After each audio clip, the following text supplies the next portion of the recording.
Assalamualaikum warahmatullahi wabarakatuh. Perkenalkan, saya Iis Mulyasari. Saya guru bahasa Indonesia di SMA Negeri 9 Garut.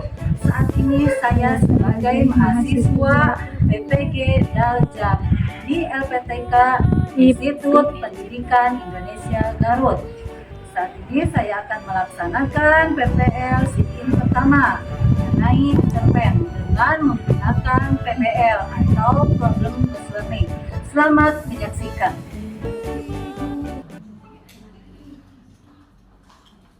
Assalamualaikum anak-anak. Waalaikumsalam warahmatullahi wabarakatuh. Apa kabarnya hari ini?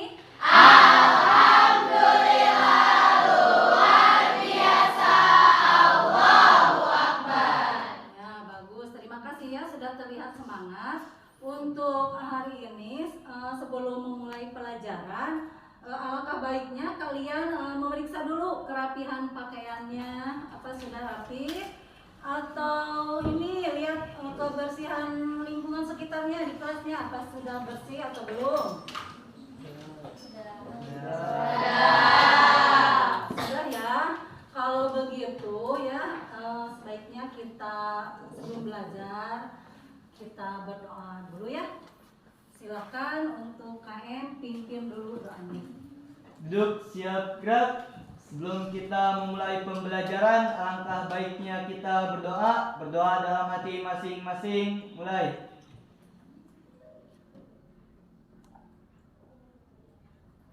Berdoa selesai. Ya, terima kasih Angga ya atas doanya, memimpin doanya. Sebelum dimulai pelajaran, Ibu akan mengabsen dulu untuk hari ini kehadirannya. Apakah hadir semuanya anak-anak? Hadir. Kurang keras? Hadir.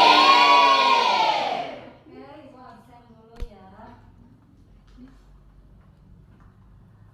Agisna hadir.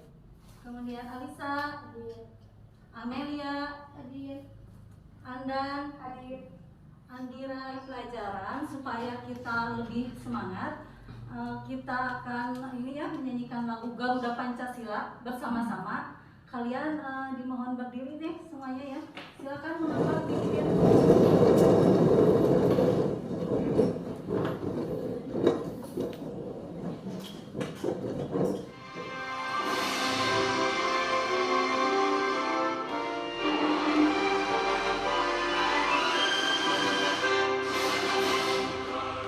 Pancasila, akulah pendukungmu.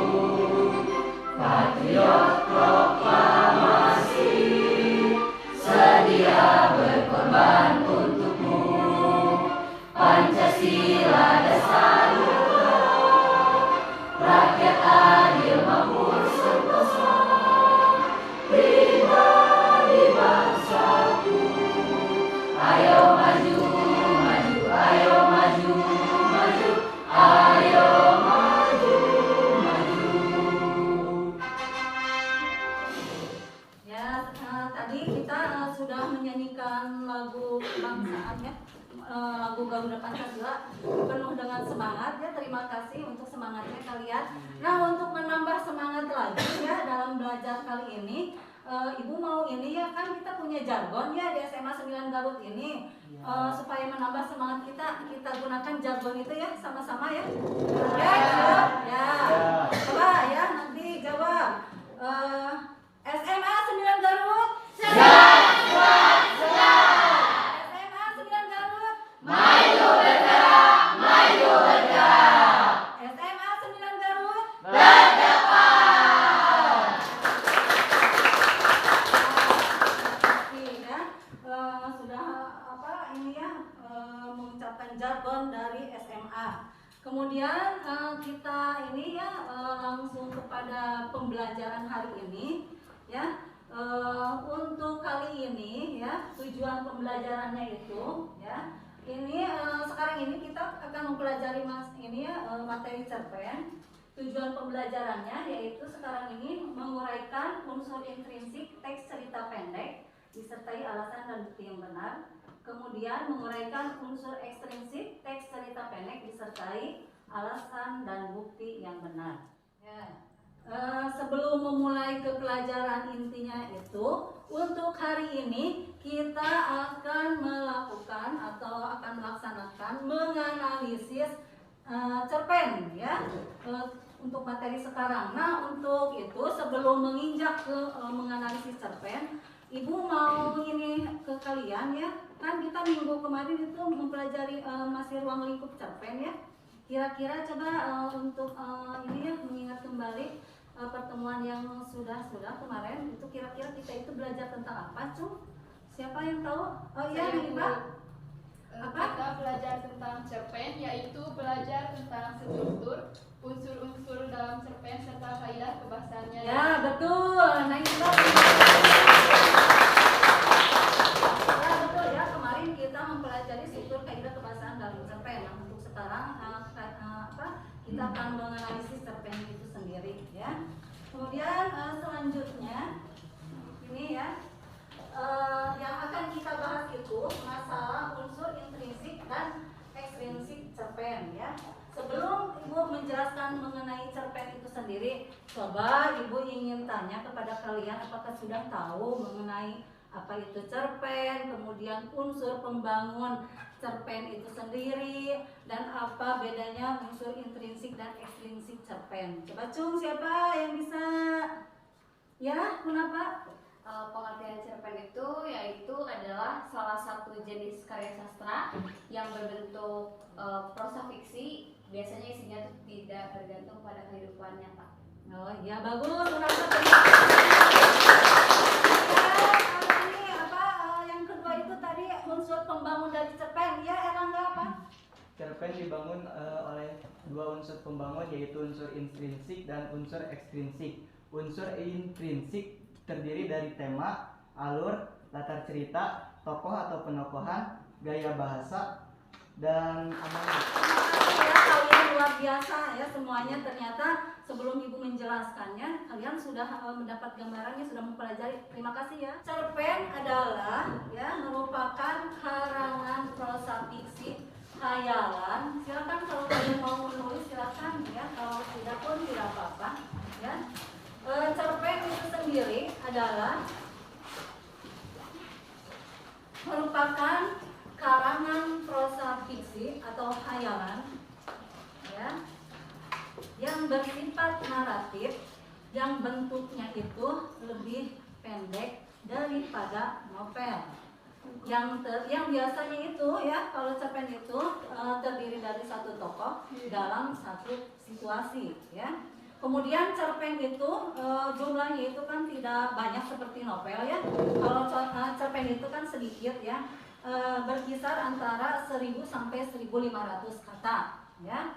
Kemudian cerpen itu bisa disimpulkan ya dari tadi Ibu uraikan bahwa cerpen adalah hasil karya sastra yang bisa dibaca dalam satu kali duduk. Paham? Itu gambarnya cerpen itu seperti apa dan bedanya dengan novel apa ya. Oke. Ya, lanjut. Kemudian di sini ada manfaat mempelajari cerpen ya. Di sini kalian ya bisa mengetahui ya, manfaat mempelajari cerpen itu satu, dapat mengetahui moral yang baik dan tidak baik. Maksudnya di sini kalau kita misalkan membaca cerpen, biasanya kan di dalamnya itu terdapat tokoh ya, karakter yang baik ya, karakter yang jahat ya. Nah, di sana kalian nanti akan belajar ya bagaimana bisa membedakan mana yang baik dan mana yang jahat. Paham? Kemudian yang kedua itu bisa menambah pengetahuan bahasa dan imaji. Maksudnya nanti kosakata kita dalam berbahasa itu apabila kita membuat atau menulis cerpen itu akan bertambah ya. Dengan sejalannya kalian membuatnya ya, berproses dalam membuat cerpen itu sendiri. Kemudian imajinasinya itu keluar dengan sendirinya ya. Kalian ingin menggambarkan apa yang kalian rasakan, kemudian apa yang kalian lihat juga bisa kalian gambarkan dan kalian tuangkan melalui cerpen itu sendiri ya. Kemudian bisa berkarya dan menghasilkan pendapatan ya di sini. Maksudnya kita kan bisa berkarya itu bisa membuat cerpen itu sendiri. Kemudian ini menambah pendapatan itu kan sekarang musimnya sosmed ya. Sekarang kan ini musim ini ya, kalian kan pastilah ya dalam gadget kalian itu sosmed. Nah untuk kalian anak yang suka menulis gitu ya, biasanya itu dapat tersalurkan ya di sosmed itu sendiri. Bisa melalui apa IG ya. Kemudian apa lagi? Ya, kemudian apa lagi? Ya, itu ya. Jadi karya-karya kalian dalam menulis atau hasil membaca cerpen itu sendiri bisa disalurkan dan bisa menghasilkan, ya, betul tidak? Betul. Kemudian yang terakhir bisa mendorong kreativitas berpikir, kreatif dan kritis. Jadi si anak kalau yang suka membaca itu kan ya, jadi otaknya itu berjalan. Jadi kreativitasnya itu bertambah dan kritis juga ya nanti untuk kehidupan di masyarakatnya. Ya seperti itu. Kemudian di sini kebetulan kan ibu juga suka baca, ini koleksi pribadi ibu ya. Mungkin kalian juga nanti bisa ya seperti ibu mempunyai koleksi pribadi ya seperti cerpen-cerpen ini ya. Ya, lanjut. Ini di sini tadi ibu sudah menguraikan ya pengertian cerpennya. Nah sekarang tinggal ini ibu akan menjelaskan unsur-unsur dari cerpennya itu sendiri. Yang mana kan dibagi dua ya, unsur intrinsik dan unsur ekstrinsik. Ya. Yang mana unsur intrinsik cerpen ya, yang pertama itu adalah tema. Ya, tema itu adalah apa? Pokok pikiran atau dasar cerita ya, itu adalah tema. Kemudian alur itu rangkaian cerita atau jalan cerita ya. Biasanya kan ya, alur itu dibagi ke dalam 3 bagian. Yang pertama ada alur maju, yang kedua ada alur mundur, yang ketiga ada alur campuran ya. Kalau alur maju itu biasanya rangkaian ceritanya atau jalan ceritanya itu beruntun ya, berurutan ya. Kemudian kalau ini alur yang mundur itu sebaliknya ya, jadi rangkaian ceritanya itu tidak berurutan. Kalau campuran ini ya, alur campuran ini gabungan antara alur maju dan alur mundur ya. Biasanya ini kalau ininya itu ya, yang campurannya kan biasanya keadaannya itu bisa menceritakan masa sekarang, masa depan ya, atau masa lalu ya. Itu adalah alur. Kemudian yang ketiga itu adalah setting ya, atau letak kejadian. Biasanya di sini setting atau letak kejadian itu menyebutkan atau menunjukkan apa? Satu, waktu, suasana dan tempat. Itu adalah setting atau latar. Kemudian tokoh atau penokohan. Kalau tokoh atau penokohan itu adalah pelaku yang berada di dalam cerita tersebut. Ya, biasanya pelakunya itu dibagi ke dalam 3 ya. Kira-kira apa pelakunya itu? Ada pelaku yang baik, itu disebut apa? Protagonis. Ya, kemudian yang jahat? Antagonis. Ya, kalau yang penetral itu disebut protagonis. Hebat, ya kalian bagus. Kemudian gaya bahasa yang digunakan itu ya dalam cerita tersebut, apakah menggunakan gaya bahasa baku atau bahasa sehari-hari ya, itu dari segi gaya bahasanya. Kemudian sudut pandang ya. Kalau sudut pandang itu adalah arah pandang seorang penulis terhadap suatu peristiwa ya. Jadi sudut pandang itu dibagi 2. Ada sudut pandang orang pertama, ada sudut pandang orang ketiga ya. Yang mana sudut pandang orang pertama itu biasanya kan kalau ya, aku ya, kami ya, itu dalam bentuk jamak. Kemudian kalau orang ketiga itu mereka ya, itu biasanya dalam bentuk jamak juga ya.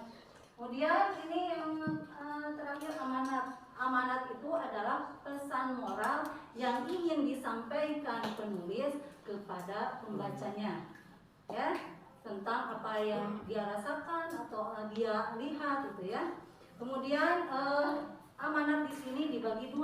Ada amanat yang tersurat dan ada amanat yang tersirat.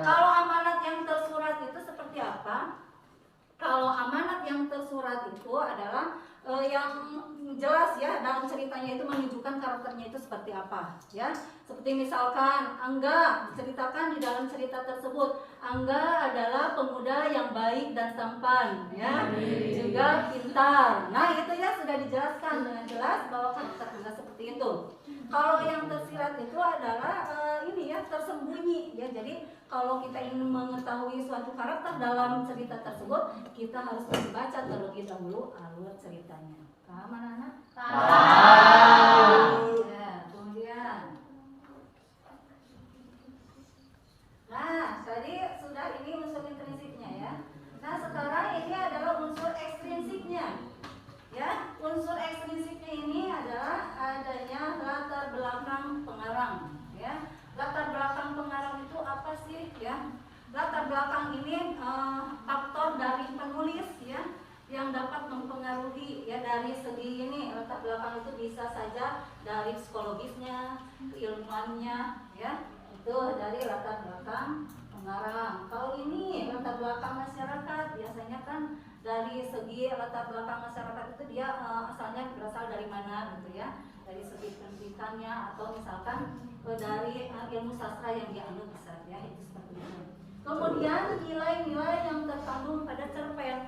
Nilai-nilai yang terkandung pada cerpen itu nilai-nilai seperti nilai sosial, nilai agama, nilai budaya, nilai apa lagi?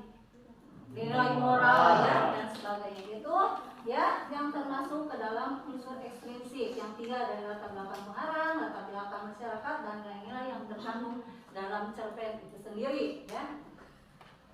Nah, untuk lebih ini ya kalian memahami mengenai cerpen, kita menonton dulu ya, menonton dulu cuplikan cerpennya supaya kalian ini ya biar enak gitu ya, biar mengetahui cerpen yang akan ibu tampilkan ini.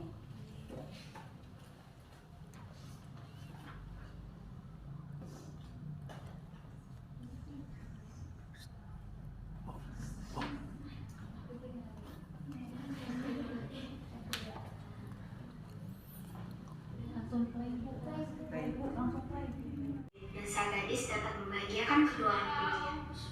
Kerja keras yang kita lakukan akan membuahkan hasil. Tidak akan ada namanya kerja keras yang sia-sia. Nah, sudah ya, sudah menonton barusan ya tentang apa? Judulnya Menggapai Mimpi. Tadi kalian menyimak betul-betul tidak? Nah, coba sekarang ibu mau tanya ya, sebenarnya ini menguji kemampuan kalian dalam menyimak.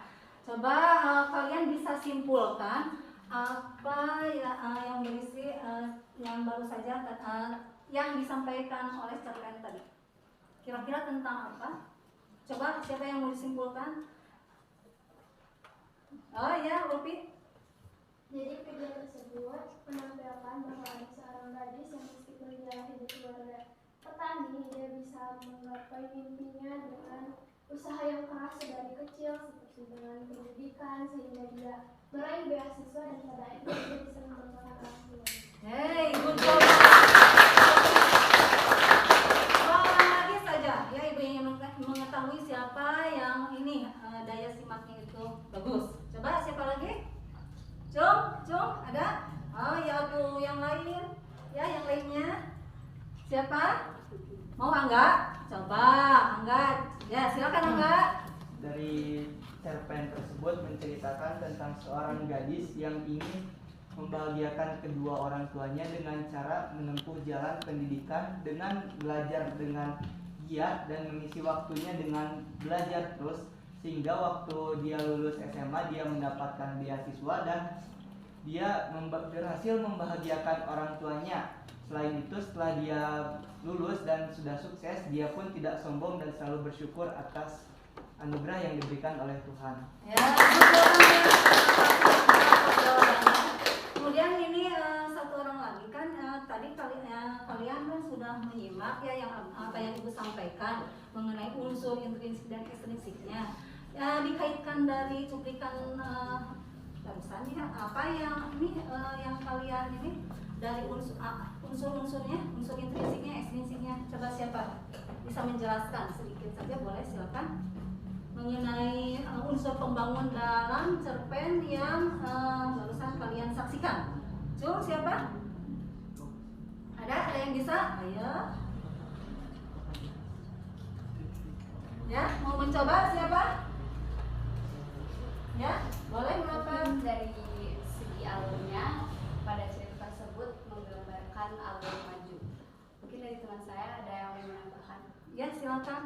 Nah, untuk dari tema yang sendiri kita bisa lihat sepertinya tentang mimpi yang bisa kita kaitkan dengan pendidikan. Jadi mimpi tersebut berbidang dalam pendidikan. Lalu untuk alur tadi sudah disebutkan, dan untuk penokohan sepertinya ditampilkan hanya tokoh protagonis saja, dan untuk sudut pandang itu digunakan sudut pandang orang ketiga.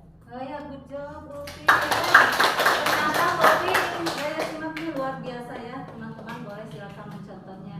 Ini masih malu-malu ya yang barisan ini, masih pada tegang ya. Apakah mau speaking atau apa? Hah? Mau speaking? Aku mau ini ya supaya menambah ini semangat. Kelihatannya ini yang ini masih kayak ini ya, kurang semangat.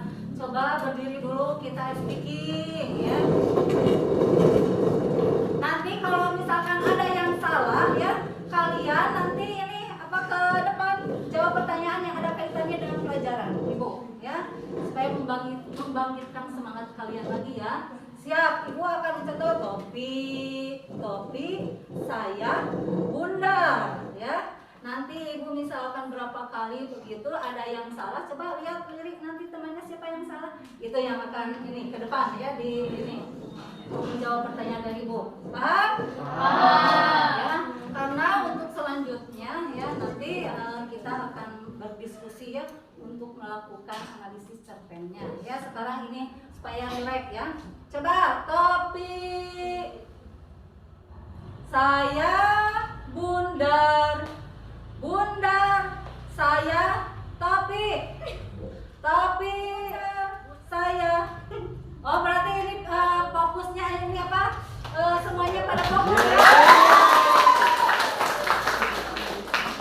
Nanti kasih semangat ya. Ya. Yang selanjutnya itu ya kalian nanti akan ini ya, Ibu bagi kelompok. Ibu akan membagikan LKPD-nya, kalian mengerjakannya ya. Kemudian untuk ini pengerjaan LKPD-nya, Ibu sudah membagikan linknya itu di grup WA ya, tinggal kalian lihat semuanya. Ibu akan bagikan kelompoknya ya. Sebentar, ini kelompok 5 ya.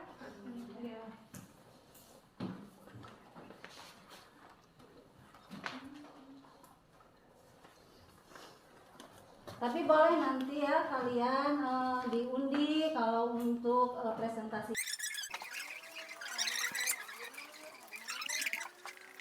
Kalian sudah ya, kedua. Jadi untuk nanti presentasinya yang mendapat giliran yang pertama itu adalah kelompok IPA, kemudian ini ya kelompoknya Fatima, kemudian yang ketiga adalah kelompoknya Angga, yang keempat adalah kelompok ini siapa ya? Kelompok IPA. Kemudian ini yang terakhir kelompok.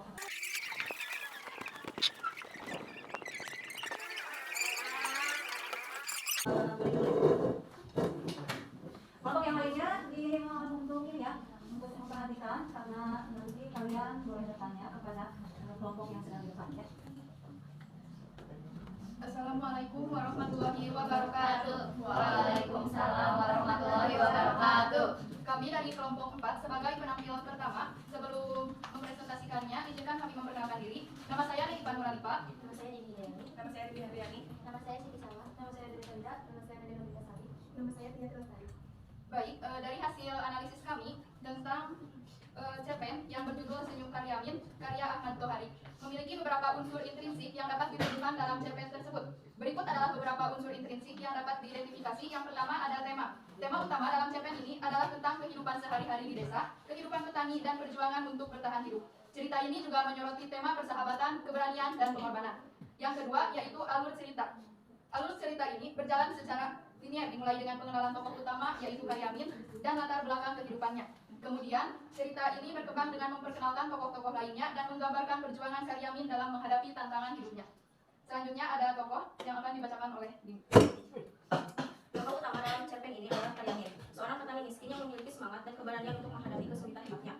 Tokoh lainnya termasuk istrinya, Siti, dan teman-teman Karyamin seperti Samsul dan Sulkina.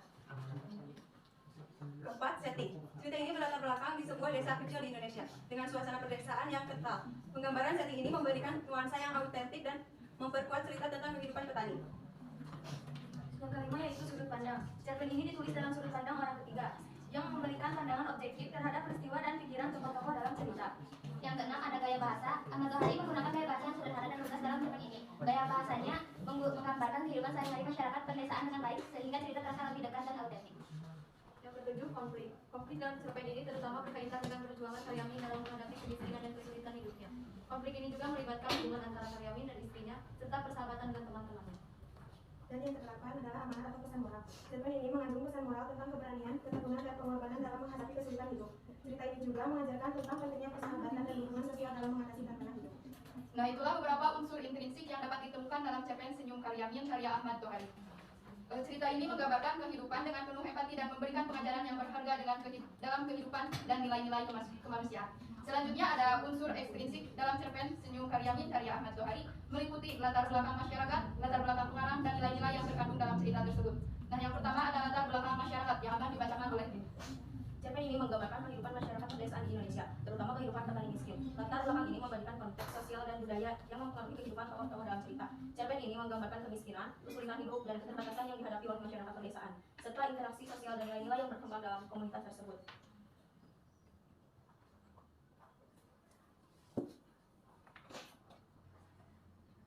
Untuk latar belakang pengarang dari cerita ini, Ahmad Tohari adalah seorang penulis Indonesia yang lahir pada tahun 1948 di desa Tinggarjaya, Jawa Tengah. Ia tumbuh dalam lingkungan pedesaan dan memiliki pengalaman langsung dengan kehidupan petani. Latar belakang pengarang ini mempengaruhi cara ia menggambarkan kehidupan masyarakat pedesaan dalam ceritanya. Ahmad Tohari juga dikenal sebagai penulis yang peduli terhadap isu-isu sosial dan kehidupan masyarakat. Dan yang terakhir ada nilai-nilai yang terkandung Ya, terima kasih ya untuk penampilan ini ya kelompok 1 sampai 5 ya dalam mempresentasikan hasil analisisnya sebagai penguatannya. Ini ya dari Ibu terhadap penampilan kalian itu ya untuk kelompok 1 pemekarannya bagus, kerjasamanya bagus ya. Kemudian kelompok 2 walaupun sedikit kurang kompak tapi terlihat memahami isinya, cerpennya ya. Kemudian yang kelompok 3 sudah sangat bagus ya dalam memaparkannya. Juga ya, namun kurang begitu terlihat kompak. Yang terakhir sangat memahami ya, mereka kompak juga dan baik dalam mengatakannya. Jadi intinya untuk semua yang sudah tampil bagus-bagus ya, terlihat sudah memahami dari unsur intrinsik dan ekstrinsiknya ya. Jadi sudah begitu mengetahui mengenai itu cerpen. Terima kasih ya untuk kelompok 1 dan kelompok 5 ya. Kemudian sebagai evaluasi dari pembelajaran kita hari ini ya, Ibu sudah Ibu akan memberikan ini ya evaluasi kepada kalian dalam bentuk pilihan ganda. Bisa kalian lihat di grup WA kalian, Ibu sudah ini ya mengakses linknya. Silakan ya kerjakan pilihan gandanya tersebut ya sebagai bahan evaluasi dari pembelajaran kita hari ini.